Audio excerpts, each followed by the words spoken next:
Catherine Morrison stood in the empty driveway of what had been her dream home, watching strangers load her carefully chosen furniture into a moving truck. The house she had designed with such hope, where she had planned to grow old with Michael, was now nothing more than a transaction in someone else's portfolio. The sold sign swayed gently in the October breeze, a final mockery of everything she had lost. 7 months had passed since that terrible night when she discovered Michael's betrayal. Not just the affair with his 25-year-old campaign assistant, but the systematic destruction of her architectural career through his family's web of political and business connections. The Morrisons didn't just divorce their wives, they erased them. Kate pulled her wool coat tighter against the Vermont wind and climbed into her 10-year-old Honda, the only asset Michael's lawyers hadn't managed to claim.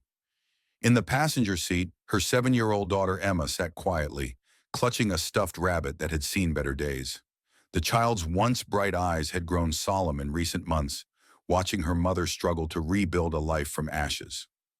"Are we really going to live in a treehouse, Mama?" Emma asked as they drove through the winding mountain roads of Millbrook Valley. Kate's throat constricted. "We're going to try, sweetheart. It's going to be an adventure." The word adventure tasted like sawdust in her mouth. This wasn't adventure. It was desperation disguised as courage. With only $15,000 left in her checking account and no job prospects in sight, she had bought a property site unseen based on a handful of photos and the desperate hope that maybe, just maybe, it would give them a fresh start. The real estate agent, Nancy Williams, had been brutally honest during their phone conversation. "I have to tell you, Mrs. Morrison, most folks around here think the place is cursed. The man who built it, William Ashford, was some kind of eccentric architect, lived there for 12 years, then just vanished one day in 1985.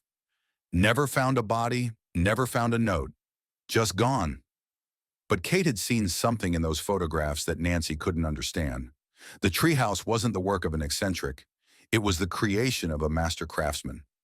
Every angle, every support beam, every carefully calculated stress point spoke of sophisticated engineering knowledge.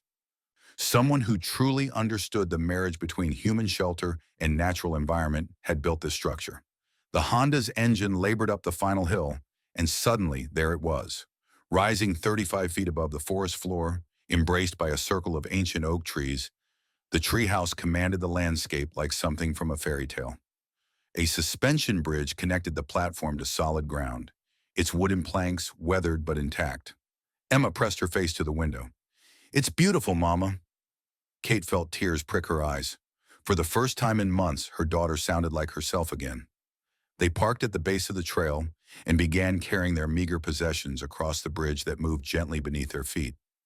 Kate had sold everything except the essentials: clothes, books, Emma's toys, and her drafting equipment.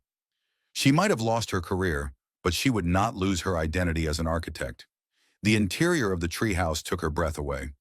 Afternoon sunlight poured through tall windows, illuminating a single great room with cathedral ceilings and exposed beams. A stone fireplace dominated one wall, its chimney disappearing up into the rafters. Built-in bookshelves lined the eastern wall, and a ladder led to a cozy loft where Emma could sleep. Everything was covered in dust and mouse droppings, but beneath the neglect, Kate could see the craftsmanship. The joinery was perfect, each beam fitted with precision that spoke of obsessive attention to detail.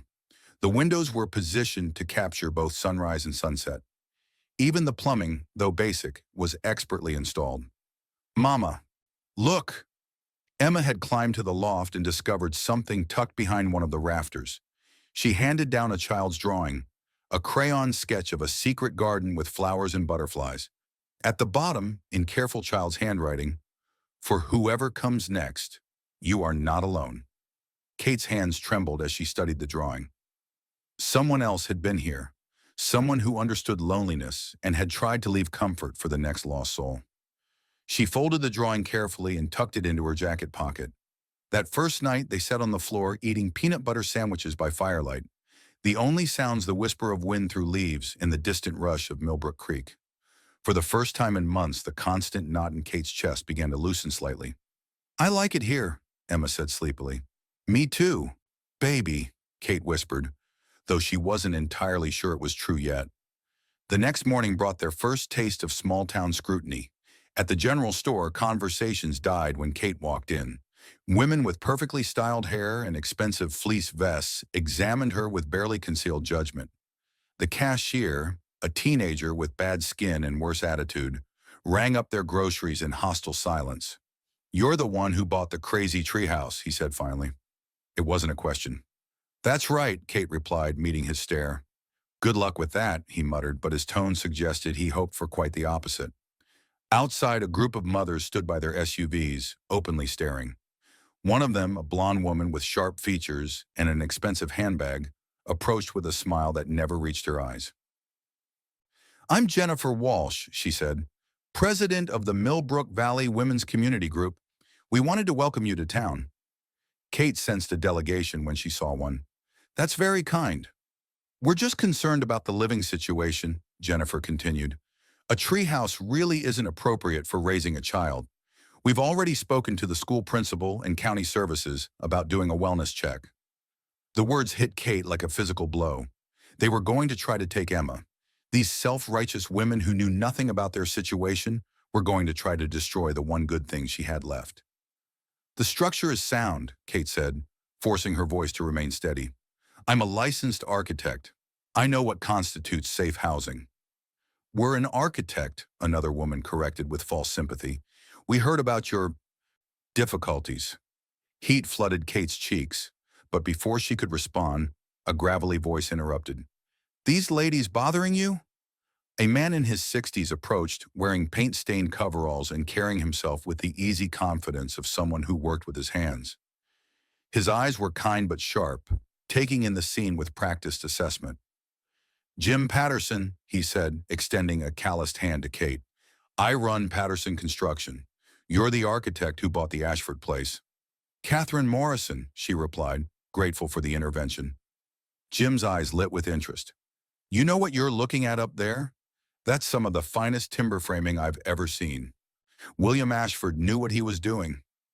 Jennifer and her delegation retreated with pursed lips and promises to follow up on the situation.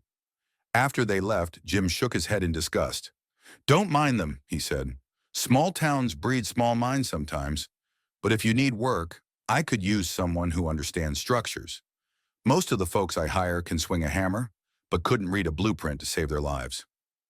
That afternoon, Kate walked Emma to the school bus stop and tried to ignore the stares from other parents. The bus driver, a heavy-set man with suspicious eyes, shook his head slightly as Emma climbed aboard, as if witnessing child abuse in real time.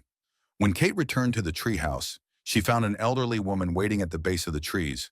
Rose Bennett was probably in her early 80s, with white hair pulled into a loose bun and eyes that held decades of secrets.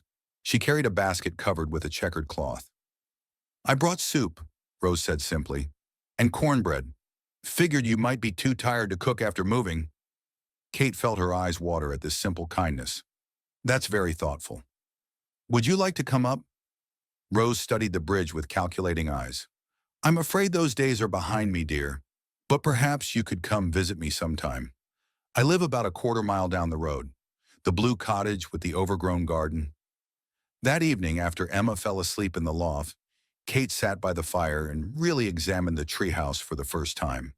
Something about the proportions nagged at her architectural mind. She pulled out her measuring tape and notebook, walking the perimeter of the room slowly. The interior dimensions didn't match the exterior footprint. The eastern wall was too thick by nearly 4 feet. The space beneath the built-in bookshelves seemed deeper than necessary. Most telling, when she knocked on various walls, the sound changed, hollow in some places, solid in others. Kate sketched rough floor plans by firelight, noting the inconsistencies. Someone had built hidden spaces into this structure. But why? Have you ever made a decision that everyone called crazy, but deep down you knew it was right? Kate Morrison was about to discover that sometimes the most important choices we make are the ones that terrify us most. Share your story in the comments below. I love hearing about moments when you trusted your instincts over everyone else's opinions. November slipped into December, and Kate fell into a rhythm of survival. She worked for Jim Patterson 3 days a week, learning to frame walls and install cabinets alongside men who initially viewed her with skepticism but gradually accepted her competence. The pay was modest, but it kept them fed and warm. Emma thrived in ways that surprised them both. The shy, withdrawn child who had struggled in her expensive Seattle private school became confident and adventurous in the Vermont woods. She could climb the surrounding trees with fearless grace, help their neighbor Rose with her garden, and came home each day with stories of forest discoveries. "The trees are good to me," she explained one evening, as if this were the most natural thing in the world. Kate's breath caught, but she didn't scold. Maybe this was what childhood should be: wild, connected, brave. Rose became a regular presence in their lives, appearing with baked goods and gentle offers of help. She watched Kate with careful eyes as if waiting for something, but never pressed for information about their past. The first major storm of winter arrived in mid-December with biblical fury. Wind bent the ancient oaks nearly double. Rain fell in sheets so thick Kate couldn't see 10 feet beyond the windows. Around midnight, a tremendous crack split the air, followed by a crash that shook the entire structure. Water was seeping through the eastern wall near the bookshelf, a dark stain spreading across the wood. She pressed towels against the leak, but the water kept coming, and that's when she saw it. The water pressure had opened something that wasn't supposed to be visible, a seam in the wall behind the bookshelf. Kate grabbed a crowbar from her toolkit and carefully pried at the seam. The panel gave way with a groan of old wood, revealing not wall cavity but space, a room hidden behind the bookshelf for nearly 40 years. She shone her flashlight into the opening and gasped. It was a study, perhaps 10 feet by 12 feet, with walls lined with shelves and filing cabinets. Everything was covered with white sheets, like furniture in a house whose owners had gone on a long journey. Kate stepped inside, her pulse hammering. The room smelled of old paper and cedar. Her hands trembled as she pulled away the first sheet, revealing shelves lined with hundreds of rolled papers, blueprints, architectural drawings, and detailed plans. Each drawing was signed in the same careful hand: W. Ashford, 1972-1984. She unrolled blueprint after blueprint, her architect's eye immediately recognizing genius. These weren't just house plans. They were a revolution in sustainable architecture. Kate sank to the floor, surrounded by decades of hidden work, and wept. She wept for William Ashford, who had sacrificed everything to protect this vision. She wept for herself, for the architect she had been, and the carpenter she had become. But mostly she wept with something approaching joy, because she had found it, the answer to why this treehouse existed. The next morning, Kate walked down the road to Rose's cottage with one of William's journals tucked under her arm. The elderly woman answered the door before she could knock, as if she had been waiting. "You found the room," Rose said. It wasn't a question. Kate nodded, unable to speak. Rose's composure cracked, and tears filled her eyes. "I wondered if they were still there. I haven't been able to climb up to check in years." Over tea at Rose's kitchen table, the full story emerged. Rose hadn't just been William's assistant, she had been his collaborator, his inspiration, and eventually his secret love. The revelation unfolded slowly, like a flower blooming after decades of winter. "I was married when I met William," Rose said quietly, her weathered hands trembling around her teacup. "Harold was a good man, but our marriage had been dead for years. Divorce wasn't really an option for women like me in the 1960s. When I started working for William at the Boston firm, everything changed." She showed Kate photograph albums filled with images from the 1970s. William as a younger man, intense and passionate, his eyes bright with vision. Rose herself, 40 years younger but recognizable, her face luminous with love. The two of them working together, building not just the treehouse but a philosophy of architecture that could change the world. "We came here together in 1972, Rose continued, her voice growing stronger. "William bought the land, and I told Harold I was taking a job as a caretaker for an elderly woman in Vermont. It was the only way we could be together." Kate watched tears track down Rose's cheeks as the woman relived a love that had been forced into hiding. "We had 12 beautiful years," Rose whispered, "building the treehouse, developing the sustainable designs, dreaming of a world where everyone could have an eco-friendly home. William said we were creating the future, one blueprint at a time." What happened to end it? Kate asked gently. Rose's expression darkened. Sterling Holdings wanted this land for a resort development. When William refused to sell, they escalated. Equipment failures, threatening phone calls, mysterious fires in the woods nearby. William became convinced they were watching us, documenting our relationship to use as leverage. Kate leaned forward, sensing they were approaching the heart of the tragedy. The final threat came in January 1985, Rose continued, her voice barely above a whisper. Thomas Sterling himself called, said if William didn't sell, they'd expose our affair to the newspapers. Harold would find out, William's reputation would be destroyed, and I'd lose everything. What did William decide? He said he was going to confront them directly, that he had evidence of their harassment campaign. He'd been secretly recording phone calls, documenting everything. Rose's voice cracked. January 15th, 1985. He told me if anything happened, the work had to survive. He hid all the blueprints and evidence in that secret room. Those were the last words he ever spoke to me. Kate felt a chill run down her spine. You think they killed him? I know they did, Rose said with quiet certainty. Thomas Sterling was ruthless. When William didn't return that night, I waited 3 days before calling the police. But what could I say? That my secret lover had gone to confront dangerous men about a land deal? I had no legal standing, no official relationship to him. I was just the caretaker who occasionally brought him groceries. What did you do? I stayed, Rose said simply. Moved into the cottage permanently. Told Harold I was needed here long term. I couldn't leave William's work unprotected. Couldn't abandon the place where we'd been so happy. I've been waiting 40 years for the right person to find what he left behind. The weight of Rose's sacrifice hit Kate like a physical force. This woman had given up her entire life to guard a dead man's dreams. Sterling Holdings, Kate repeated. Are they still? Oh, yes, Rose said bitterly. Thomas died in 1998, but his granddaughter Victoria runs the company now. Same ruthless methods, same disregard for anything but profit. She's been trying to buy my cottage for years. That afternoon, Kate photographed every page of William's work, uploading the images to secure cloud storage. She also found something else hidden in William's desk, audio cassettes and a small recording device. William had documented everything, including conversations with Thomas Sterling himself. Kate listened to one tape, her blood running cold as she heard Thomas Sterling's voice. Accidents happen to stubborn people, Ashford. This land will be ours one way or another. And if you think that little love nest you've built with the Bennett woman gives you leverage, think again. We have photographs. The threat was clear, vicious, and criminal. William hadn't just been fighting for his land, he'd been trying to protect Rose's reputation and marriage. 3 weeks later, after careful consideration, Kate posted a single photograph on social media, the hidden study, with its shelves full of revolutionary designs. Her caption was simple. Sometimes the most important work happens in secret. Sometimes it takes 40 years to be discovered.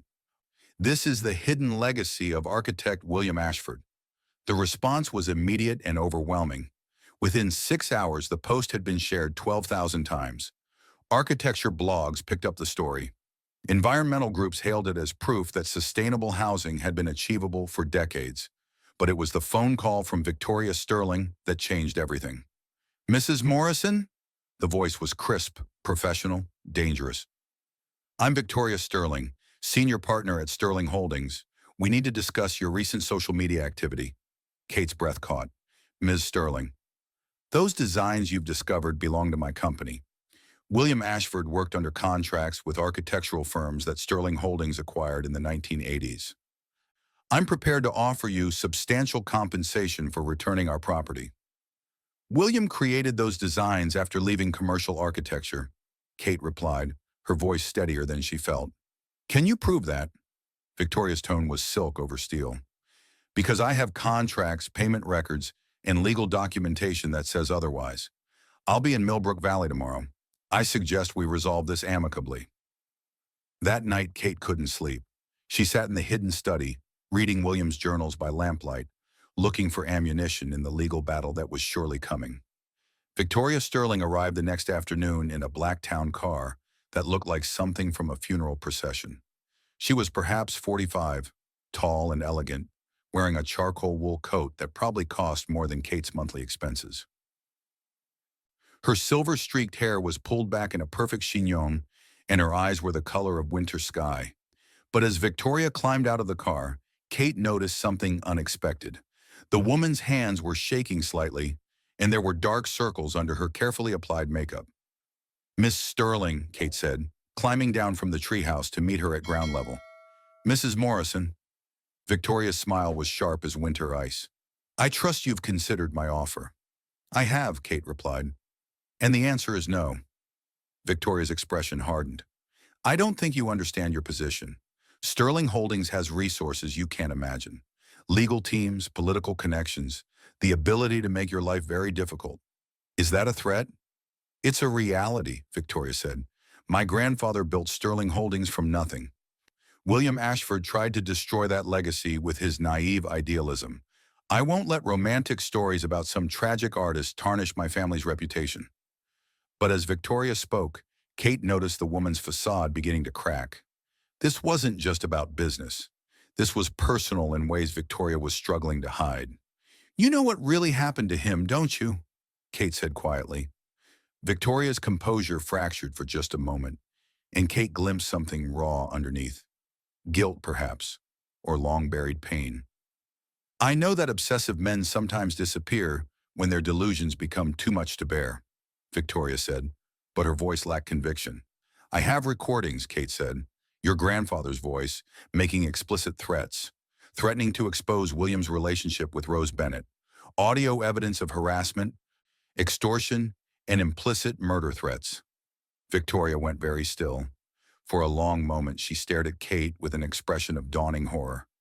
"That's impossible," she whispered. "Thomas Sterling, January 10th, 1985. This land will be ours one way or another, Ashford. Accidents happen to stubborn people, and if you think that little love nest you've built with the Bennett woman gives you leverage, think again." The color drained from Victoria's face. She took a step backward, as if Kate had physically struck her. "You don't know what you're playing with," Victoria said finally, but her voice was hollow. "Some secrets are buried for good reasons." She climbed back into her car and drove away, but Kate could see she was deeply shaken. The iron confidence was gone, replaced by something that looked like a person whose entire worldview had just crumbled. Over the following weeks, Kate felt like she was living in the eye of a hurricane. Maria Santos, an investigative journalist from the Washington Post, contacted her about the story. Architecture magazines ran retrospectives on William's early work. Environmental groups began calling for the release of his hidden designs as open-source resources. But Sterling Holdings wasn't passive. Kate received legal notices claiming intellectual property violations. Anonymous complaints were filed with county services about Emma's living conditions. Her car tires were slashed twice. The message was clear: back down or face escalation. It was Jim Patterson who suggested she hire Sarah Kim, a civil rights attorney who specialized in fighting corporate intimidation. "They're trying to scare you into submission," Sarah explained during their first meeting. "But they're also desperate.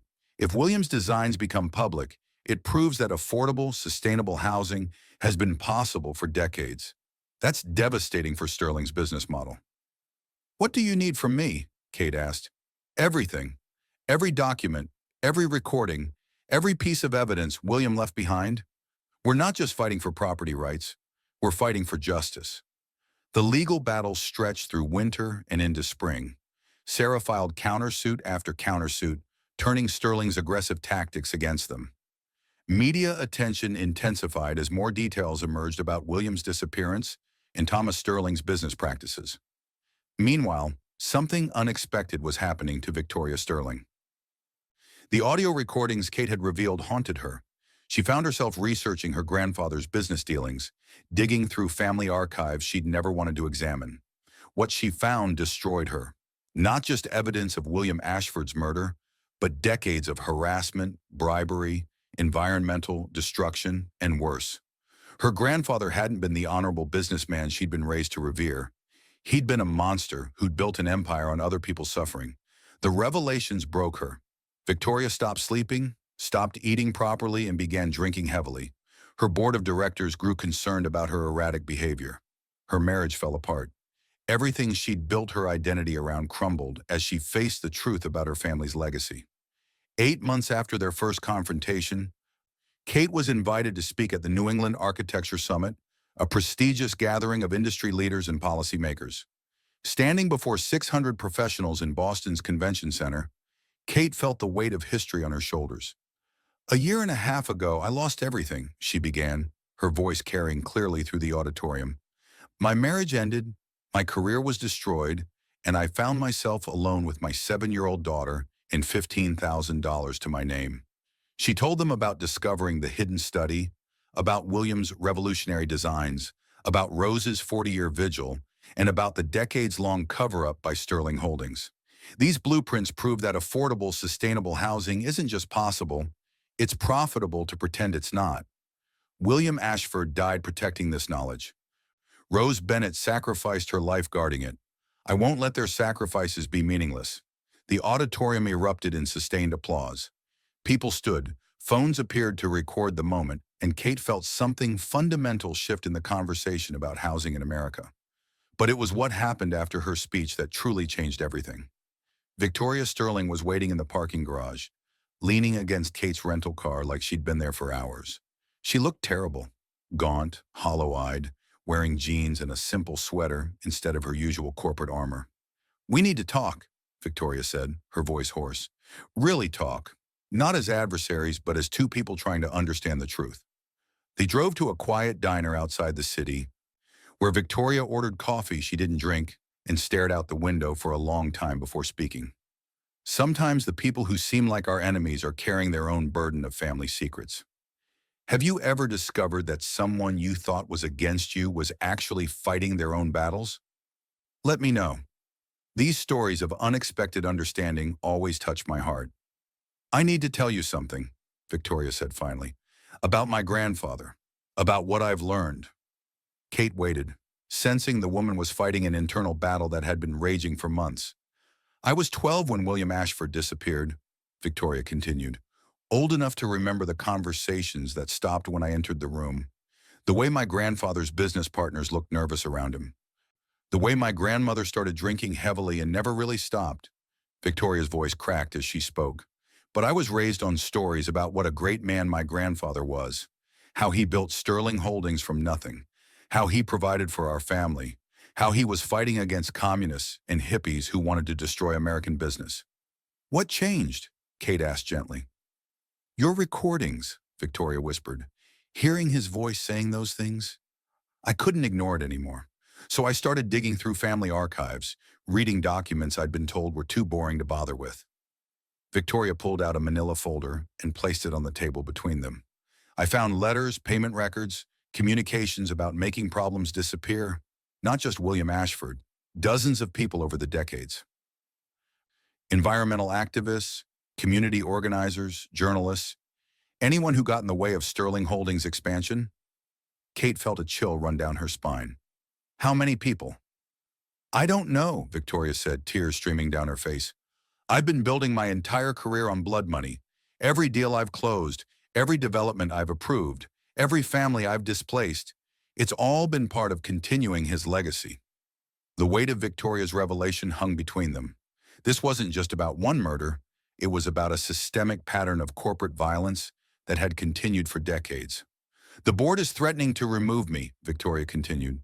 "My husband left last month. My children won't speak to me. I've lost everything trying to face the truth about what my family built." "Why are you telling me this?" Victoria looked up, her eyes red but determined. "Because I can't live with it anymore.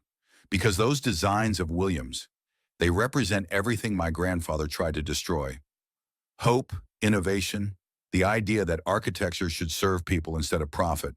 She pushed the folder across the table. "These are property deeds. Sterling Holdings owns about 3,000 acres in Millbrook Valley, including most of the land around your treehouse.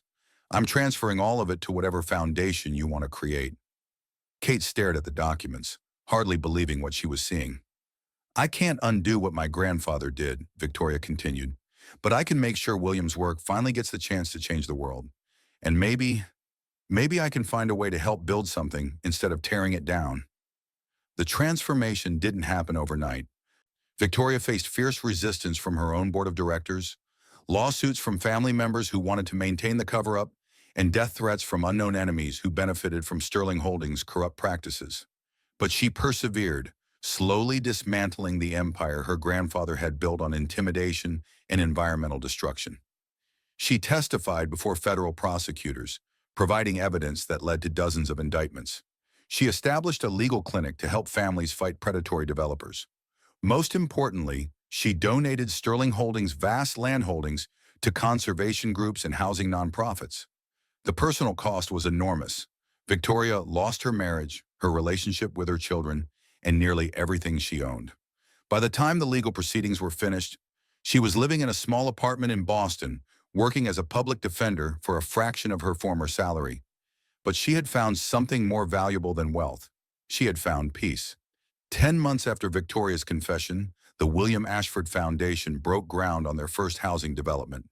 24 sustainable homes built using Williams designs, funded by the sale of Sterling Holdings assets, and intended for families transitioning out of homelessness or economic hardship. Kate stood in the morning mist, watching construction crews frame the first walls. Emma, now 8 years old and taller by several inches, stood beside her with a clipboard, taking her job as junior project manager very seriously. "The houses look like they belong in the forest," Emma observed with the matter-of-fact wisdom of childhood. Rose Bennett, now 84, but energized by the vindication of William's memory, had moved into a small cottage on the development site. She spent her days working in the community garden and sharing stories about William with visiting architecture students. Jim Patterson had been promoted to chief contractor, leading teams of local workers who were learning sustainable building techniques that could be applied across New England. The foundation wasn't just building houses, it was training a new generation of craftspeople in environmentally conscious construction.